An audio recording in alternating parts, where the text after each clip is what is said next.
Good morning, children. How are you? And I hope that you all are feeling very happy, very healthy. और मैं भी आशा करती हूँ कि आप बहुत खुश होंगे, घर पे पढ़ रहे होंगे और अच्छे से आप जो है वीडियो भी देख रहे होंगे। बच्चों, जैसा कि आपको पता ही है कि हमने पिछले लेक्चर में जो है वो डेमोक्रेसी एंड डाइवर्सिटी यानी लोकतंत्र और विविधता जो है वो पाठ हमने समाप्त किया, हमने ख़त्म किया। और हमने उसके बाद हमने उस चैप्टर में जो है वो डेमोक्रेसी एंड डाइवर्सिटी और जैसे लोकतंत्र और विविधता जो है विविधता के बारे में जो है हमने पढ़ा और किस तरीके से लोकतंत्र जो है असमानताओं और समानताओं के बीच में रहकर जो है वो उसमें सामंजस्य वो स्थापित करता है। हमने इसके बारे में चर्चा की। हमने बेल्जियम और श्रीलंका का उदाहरण पढ़ा। हमने ओलंपिक प्रतियोगिता में जो है वो मैक्सिको और उसका उदाहरण लेके जॉन कार्लोस स्मिथ के उदाहरण को, उनका प्रदर्शन से हमने ये समझा कि किस तरीके से सामाजिक मतभेद या भेदभाव के आधार पर जो है वो सामाजिक विभाजन होता है। हमने बेल्जियम और श्रीलंका के उदाहरण से भी सामाजिक विभाजन के बारे में पढ़ा। असमानताओं के बीच में से उत्पन्न प्रॉब्लम्स को किस तरीके से हैंडल कर सकते हैं सरकार किस तरीके से हैंडल करती है लोकतंत्र में, ये भी हमने पढ़ा। और हमने ये भी पढ़ा कि हमने नीदरलैंड और आयरलैंड का उदाहरण पढ़ा कि किस तरीके से जो है पॉपुलेशन डिवाइडेड होती है, विभिन्न कम्युनिटीज़ के बीच में समाज डिवाइडेड रहता है, तो उसमें असमानताएं और किस तरीके से उत्पन्न होती है और असमानताओं के बीच में किस प्रकार जो है हम सामंजस्य लोकतंत्र जो है वो स्थापित करता है। बच्चों, हमने 3 आयामों के बारे में भी पढ़ा था कि राजनीति और लोकतंत्र के जो 3 आयाम होते हैं वो क्या होते हैं, हमने उनके बारे में डिस्कशन किया था। अब जो है इस आज के जो लेक्चर में हम नया पाठ शुरू करने जा रहे हैं बच्चों, वो है आपका जन संघर्ष और आंदोलन, यानी जन संघर्ष और आंदोलन। हम नया पाठ पढ़ेंगे जिसका नाम है जन संघर्ष और आंदोलन यानी पॉपुलर स्ट्रगल्स एंड मूवमेंट्स। अब अगर बात करें हम पॉपुलर स्ट्रगल्स एंड मूवमेंट्स की बच्चों, तो हम टाइटल से ही, इसके शीर्षक से ही हमको समझ में आ जाता है कि पॉपुलर मूवमेंट्स एंड स्ट्रगल्स यानी कॉन्फ्लिक्ट्स की बात हो रही है, यानी संघर्ष की बात हो रही है। आंदोलन यानी मूवमेंट्स की बात हो रही है, यानी जब समाज के किसी तथ्य या किसी इशू या किसी मुद्दे पर जब कोई सामाजिक समूह या लोग जो है वो एक अभियान शुरू करते हैं, चाहे उसके किसी एक मुद्दे को लेके समर्थन में या मुद्दे के या किसी इशू के खिलाफ या विरोध में, अगर वो कोई अभियान शुरू करते हैं समाज में लोगों को लेकर तो उसको हम आंदोलन कह सकते हैं। स्ट्रगल्स संघर्ष है, संघर्ष को हम कह सकते हैं, कॉन्फ्लिक्ट को हम कह सकते हैं कि किसी चीज़ को स्थापित करने के लिए या किसी चीज़ को बदलने के लिए अपने तरीक़ों को जो है वो शो करना, डिस्प्ले करना, एग्जिबिट करना, या फिर अपने तरीक़ों को जो है वो एक मास एक्सप्लोजन की तरह से जो है इसको प्रदर्शित करना भी हम उसको कॉन्फ्लिक्ट कह सकते हैं, संघर्ष कह सकते हैं। अब जो है ये चैप्टर जो हमने, जैसा कि हमने पिछले चैप्टर में पढ़ा बच्चों, हम अब तक पढ़ते आ रहे हैं सत्ता की साझेदारी के बारे में पढ़ा, हमने फेडरलिज्म संघवाद के बारे में पढ़ा, हमने सामाजिक असमानताएं समानताओं के बारे में पढ़ा, सामाजिक विभाजनों के बारे में पढ़ा। हमने ये पढ़ा कि सत्ता की साझेदारी में जो है वो लोगों का क्या भूमिका होती है और सत्ता की साझेदारी क्यों ज़रूरी है। इसी सब चीज़ लोकतंत्र के इसी स्वरूपों के संदर्भ में हम ये चैप्टर ये अध्याय जो है आगे कंटिन्यू या पढ़ेंगे। अब बच्चों, जैसा कि हम इस अध्याय में सबसे पहले हम ये पढ़ेंगे जो सत्ताधारी होते हैं वो स्वतंत्र नहीं होते हैं, जो शासन में होते हैं वो स्वच्छंद नहीं होते हैं। क्यों? क्योंकि उन पर जो है वो लोगों की इच्छाओं का, लोगों की डिज़ायर्स का, लोगों के एक्सपेक्टेशंस का और लोगों की मांगों और उनकी दबाव का जो है वो प्रभाव रहता है। वो सत्ताधारी जो होते हैं वो लोगों को, क्योंकि ये लोकतंत्र है, अब लोकतंत्र में जनता ही भागीदारी, जनता का पार्टिसिपेशन सबसे ज़्यादा होता है। तो जब जनता की भागीदारी हो रही तो जनता के एक्सपेक्टेशंस को पूरा करना, उनकी आशाओं को, उनकी उम्मीदों को पूरा करना, उनकी मांगों को पूरा करना सत्ताधारी का एक अनिवार्य हो जाता है उनके लिए। तो एक प्रेशर, एक दबाव रहता है। इसलिए हम ये नहीं कह सकते हैं कि सत्ताधारी जो है वो स्वतंत्र होते हैं या वो बिल्कुल निष्पक्ष रहते हैं या उनको कोई काम या कोई वो अपने मन से नीतिगत फैसले ले सकते हैं। फैसले ज़रूर ले सकते हैं लेकिन वो जनता के हित के लिए होने चाहिए, तो वो स्वच्छंद नहीं होते हैं। हम इस अध्याय में और ये भी पढ़ेंगे कि किस तरीके से जो है वो हम इस अध्याय में पढ़ेंगे बच्चों। दूसरा पॉइंट है आपका कि लोकतंत्र, जो लोकतंत्र डेमोक्रेसी में, जैसे कि अगर हम डेमोक्रेसी की बात करें, लोकतंत्र की बात कर रहे हैं बच्चों, तो लोकतंत्र में हम ये भी जानेंगे इस चैप्टर में कि लोकतंत्र में आप जानते हैं कि विभिन्न समुदायों को, सारी कम्युनिटीज़ को, विभिन्न समुदायों का पार्टिसिपेशन बराबर होता है डेमोक्रेसी में, क्योंकि ये डेमोक्रेसी की गुणवत्ता के अनुकूल है कि सारे समुदाय को एक साथ लेके चलना। तो यहाँ पे जो है हितों और नज़रियों और जो आइडियाज़ या उपायों, विचारों का एक आपस में टकराव भी होता है, वो एक संभवता होता है, यानी संभव है कि विभिन्न समुदाय जो है उनके विचारों में टकराव हो। ये लोकतंत्र में ये जो है एक ये आम बात है, क्योंकि लोकतंत्र में विभिन्न समुदायों को विभिन्न जो है वो ओपिनियंस और राय और आइडियाज़, विचार और आदर्श होते हैं, उनकी अपनी अलग नीति होती है, उनकी अपने अलग अलग विचार होते हैं। तो विचारों और हितों और नज़रियों का भी टकराव रहता है।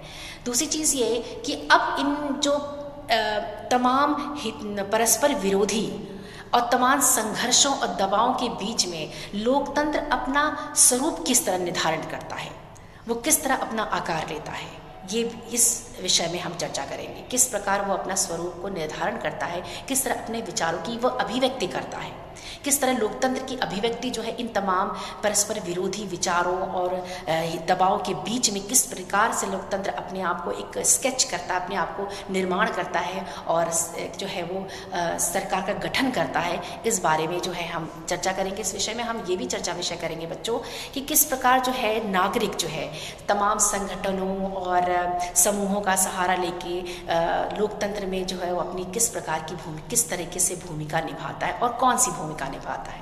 एक नागरिक अपने देश में संगठनों के थ्रू या समूह के थ्रू या किसी और संस्था के थ्रू जो है अपनी भूमिका जो है उस लोकतंत्र में किस प्रकार से व्यक्त करता है या निभाता है या कंट्रीब्यूट करता है, इसके बारे में भी हम डिस्कशन करेंगे बच्चों।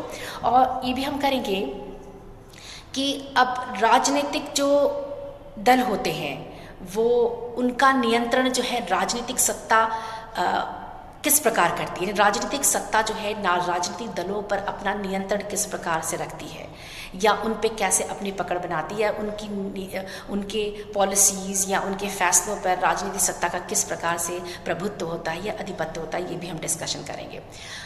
अब बात करते हैं बच्चों चैप्टर की। हम शुरू करते हैं चैप्टर। ये तो था बैकग्राउंड थोड़ा सा कि कैसे अब पॉपुलर स्ट्रगल्स और मूवमेंट्स की बात हम कर रहे हैं बच्चों।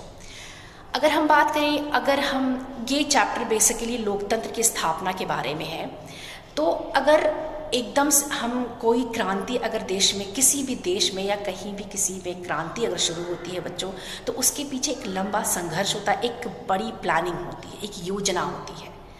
तो बच्चों ये जो पॉपुलर स्ट्रगल्स हैं और मूवमेंट्स हैं, ये अगर हम इतिहास उठाकर देख लें बच्चों, अगर इतिहास की बात करें, अगर हम विश्व के इतिहास उठाकर देख लें राजनीति में या उसमें, तो हम ये देखेंगे, ये हम जान पाएंगे कि विश्व के बहुत ऐसे देश हैं, संसार के ऐसे बहुत से देश हैं बच्चों, जहाँ पे लोकतंत्र स्थापित होने के लिए वहाँ के लोगों को एक लंबा संघर्ष करना पड़ा, वहाँ के लोगों को एक लंबी लड़ाई लड़नी पड़ी, एक युद्ध, एक मूवमेंट, एक आंदोलन शुरू करना पड़ा। और जो है बहुत सारे ऐसे देशों का उदाहरण आपके सामने इतिहास में है, प्रस्तुत है, और उससे हमको ऑब्जर्वेशन मिलता है, उससे हमें पता चलता है किसी देश में लोकतंत्र या गणतंत्र या डेमोक्रेटिक या डेमोक्रेसी या लोकतंत्र ऐसे ही नहीं स्थापित हुआ कि एकदम से लोकतंत्र का हमने बारे में सोचा और लोकतंत्र स्थापित हो गया। नहीं बच्चों, ये लोकतंत्र स्थापना की जो कड़ी है, जो चैनल है, जो प्रोसेस है, वो एक लंबे संघर्ष के बाद स्थापित हुआ। अब हम बहुत दूर नहीं जाते हैं, हम जो है वो हम बहुत दूर नहीं जाते बच्चों, फ्रांस का उदाहरण लेते हैं।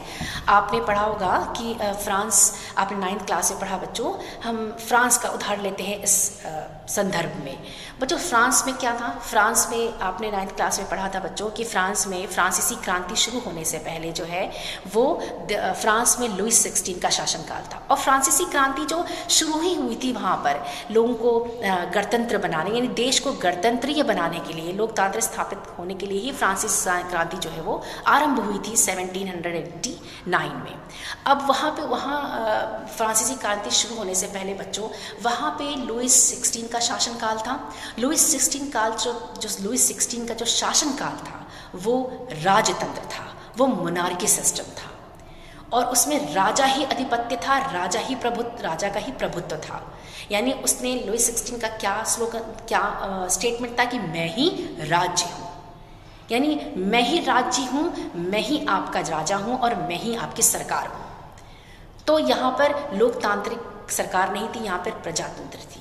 तो यहाँ पे लोगों के, जब फ्रांस में बहुत सारे वर्ग थे, जब वर्गों के ऊपर राजतंत्र का जब एडवर्स इफेक्ट हुआ, जब बुरा प्रभाव पड़ा, तब लोगों में एक अवेयरनेस जागी और फिर उसके बाद जो है फ्रांसीसी क्रांति शुरू हुई विभिन्न तरीकों, विभिन्न समूहों से। क्योंकि उस फ्रांस जो है उस समय जो 3 वर्गों में बटा था, आपने जैसे 9th में पढ़ा था। तो सबसे निम्न वर्ग जो था वो आपका मजदूर वर्ग था, किसान वर्ग था, जो लोग ग्रेड के लोग थे उनका वर्ग था, जो जिनका शोषण हो भी रहा था, जिनको लगान देना पड़ रहा था और जिनको जो है वो अपने ब्रेड एंड बटर के लिए, अपने खान पीन के लिए, अपने अस्तित्व के लिए लड़ाई लड़नी पड़ रही थी, जो काम भी करते थे और वेतन नहीं पाते थे। तो इस तरीके से जो है फ्रांस में एक क्रांति शुरू हुई, एक आंदोलन शुरू हुआ, एक रेवोल्यूशन शुरू हुआ और उसको हम फ्रांसीसी क्रांति कहते हैं।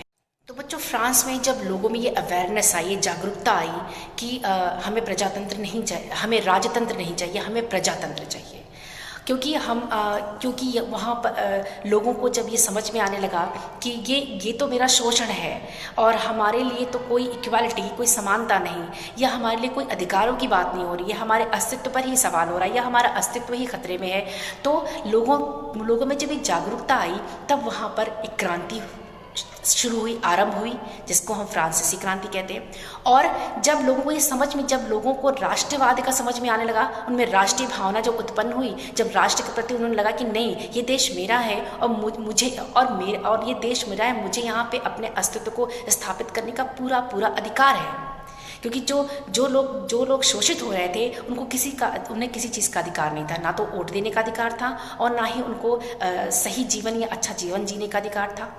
तो यहाँ पर क्या हुआ, लोगों में जब ये जागरूकता हुई, तब उन्होंने कहा नहीं, मुझे समानता चाहिए, मुझे बंधुत्व की भावना चाहिए और मुझे स्वतंत्रता चाहिए, हमें स्वतंत्रता चाहिए। तो उनका नारा ही बन गया बंधुत्व, स्वतंत्रता और समानता, इक्वालिटी और ब्रदरहुड, ये उनका नारा ही बन गया। तो जब ये नारा बन गया तो फ्रांसीसी क्रांति जो है, और ये नारा, ये स्लोगन जो है वो लोकतंत्र की गुण को दर्शाता है, गुणों को बताता है। तो वहाँ पे लोकतंत्र, रिपब्लिक, गणतंत्र स्थापित होने के लिए फ्रांस के लोगों को एक लंबा संघर्ष करना पड़ा, एक लंबा स्ट्रगल करना पड़ा against the Louis 16, against the monarchy system of Louis 16। मतलब लुई 16 के राजतंत्र के खिलाफ एक लंबा संघर्ष, एक लंबा युद्ध जो है वो वहाँ के लोगों को करना पड़ा बच्चों, तब जाके वहाँ पे फ्रांस रिपब्लिक हुआ। तो ये तो फ्रांस का उदाहरण था। और अगर हम और समझना चाहते हैं स्ट्रगल्स और मूवमेंट्स को, तो हम इस चैप्टर में हमने बोलीविया और नेपाल का भी उदाहरण दिया हुआ है। लेकिन उससे पहले बच्चों हम थोड़ा सा समझते हैं दक्षिण अफ्रीका की बात कर लेते हैं। दक्षिण अफ्रीका में भी जो है इस तरह का लंबा संघर्ष, बहुत लंबा संघर्ष चला। कैसा गणतंत्र और वहाँ का अपना संविधान बनाने के लिए, अपना गणतंत्रीय देश स्थापित करने के लिए वहाँ भी एक लंबा संघर्ष दक्षिण अफ्रीका को भी देखना पड़ा। जैसे कि वहाँ पे रंग भेद के आधार पर जो है वहाँ पर एक भेदभाव किया जा रहा था, यानी रंग के आधार पर रंग भेदी वहाँ पर एक आपका वहाँ पे था साउथ अफ्रीका में, यानी श्वेत और अश्वेत के बीच जो है भेदभाव था। यानी श्वेतों को जो है वो सबसे ज़्यादा वहाँ पर अधिकार थे, अश्वेतों को नहीं। अश्वेतों को हीन भावना से देखा जाता, उनकी अवहेलना की जाती थी, उनकी आलोचना की जाती थी, और श्वेतों को सारा अधिकार था। तो वहाँ पे भी रंग भेद के खिलाफ जो है एक लोगों ने एक अभियान शुरू किया, जिसका नेतृत्व नेल्सन मंडेला ने किया। और ये मूवमेंट, ये आंदोलन जो है अपने देश को गणतंत्रीय बनाने के लिए, अपने देश को लोकतांत्रिक बनाने के लिए वहाँ पे ये आंदोलन शुरू हुआ, जो कि नेल्सन मंडेला इसका प्रतिनिधि उन्होंने किया, लीड किया। और ये आंदोलन इतना व्यापक, इतना असरदार हुआ कि नेल्सन मंडेला को 22 साल की सजा भी हुई। उन्होंने अपनी आधी ज़िंदगी जो है वो जेल में काटी, आधा जीवन उन्होंने जेल में व्यतीत किया। और जब वो बाहर आए तब उनको एक नया दक्षिण अफ्रीका मिला। तब उन्हें दक्षिण अफ्रीका आज़ाद हुआ और दक्षिण अफ्रीका को अपना संविधान मिला, एक व्यापक, एक संशोधित संविधान मिला और दक्षिण अफ्रीका रिपब्लिक हुआ। तो इस तरह से लंबी एक लड़ाई लड़ने लगी दक्षिण अफ्रीका को भी देश में अपना गणतंत्र या रिपब्लिक स्थापित होने के लिए। और अगर हम बहुत अच्छा उदाहरण सबसे अच्छा उदाहरण तो हमारे अपने देश का भी हम ले सकते हैं बच्चों, कि हम अपने देश में हमने अपने देश को गणतंत्र बनाने के लिए कितना लंबा संघर्ष किया है। हमने भी बहुत सारे आंदोलन शुरू किए, हमारे देश में भी बहुत सारे आंदोलन हुए, हमारे देश ने भी बहुत बड़ा युग देखा, बहुत बड़ा एरा देखा, बहुत बड़ा दौर देखा संघर्षों का। तब जाके हमारा देश जो है वो रिपब्लिक हुआ, तब जाके हमारा देश आज़ाद हुआ और तब जाके हमारा देश लोकतांत्रिक प्रणाली बना, लोकतांत्रिक देश बना।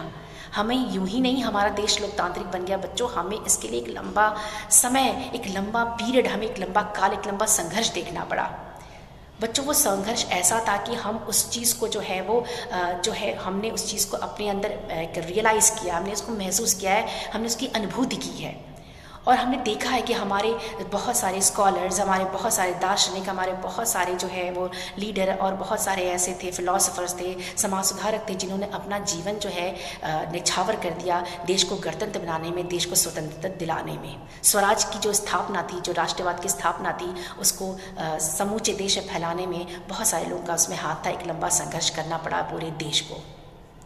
जो अंग्रेज़ों के खिलाफ जो हमने लड़ाई, यानी 1857 से जो हमने लड़ाई लड़नी शुरू की, तो 1947 में जाके वो दौर ख़त्म हुआ और हम 1947 में हमें आज़ादी मिली। तो आप सोच सकते हो कि 1857 से लेकर उससे पहले भी अगर बात करें, फ्रेंच कॉलोनीज़, पोर्टुगीज़ कॉलोनीज़ और ईस्ट इंडिया कंपनी से इस्टेब्लिश होने के साथ साथ तो कितना बड़ा दौर, कितना बड़ा जो लंबा एक संघर्ष हमें जीना पड़ा, कितना बड़ा दौर हमारे लाइफ में आया। तो आप समझ सकते हो बच्चों कि हमने कितना बड़ा दौर काटा है, संघर्ष किया है अपने देश को लोकतांत्रिक बनाने के लिए।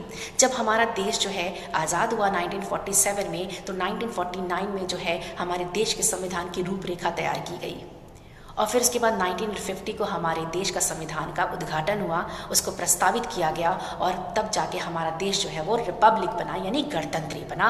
और हमने अपने देश को लोकतांत्रिक देश घोषित किया, क्योंकि हम जो हैं वो सेकुलर हैं, क्योंकि हम जो हैं वो हम वसुधैव कुटुंबकम की नीति में विश्वास करते हैं, क्योंकि ये लोकतंत्र की जो है गुणवत्ता है, एक गुण है कि हमारे देश में तरह तरह के समुदाय, डिफरेंट कम्युनिटीज़ हैं, बहुत सारे विभिन्न धर्मों को मानने वाले लोग हैं, विभिन्न भाषाओं के मानने वाले लोग हैं। इसलिए हमने सारे समुदायों को एक साथ बराबर का हिस्सा, भागीदारी दिया सत्ता में या हर क्षेत्र में, और इसलिए हमारा देश जो है वो डेमोक्रेटिक है, क्योंकि हम सेकुलर हैं। तो इस तरीके से क्योंकि हमारा जो है वो हम इसीलिए हमारा देश जो है वो सबसे बड़ा डेमोक्रेटिक है, क्योंकि हमारे पास सबसे बड़ा संविधान है। हमारा देश सबसे बड़ा लोकतांत्रिक देश कहलाता है, क्योंकि हमारे पास सबसे बड़ा संविधान है। तो बच्चों ये आपका जो है चैप्टर का एक बैकग्राउंड है, पृष्ठभूमि, जो मैंने आपको इंट्रोडक्शन दिया। और आप अब इन सब चीज़ों के संदर्भ में जो है हम आगे बढ़ेंगे बोलीविया का संघर्ष और नेपाल का संघर्ष, यानी नेपाल में किस तरीके से नेपाल ने संघर्ष किया गणतंत्र स्थापित करने के लिए, और बोलीविया में किस तरह का संघर्ष शुरू हुआ। तो बच्चों हम आज ही बंद करते हैं और अगले लेक्चर में जो है हम चैप्टर की शुरुआत करेंगे नेपाल के संघर्ष से, यानी हम शुरुआत करेंगे आपका जो चैप्टर का जो अगला शीर्षक है बच्चों, वो है आपका नेपाल और बोलीविया में जन संघर्ष।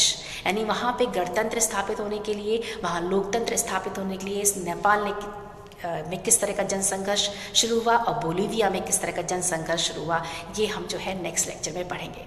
सो take care of yourself and your family and always be happy and have a beautiful smile on your face. So take care of yourself. Good bye.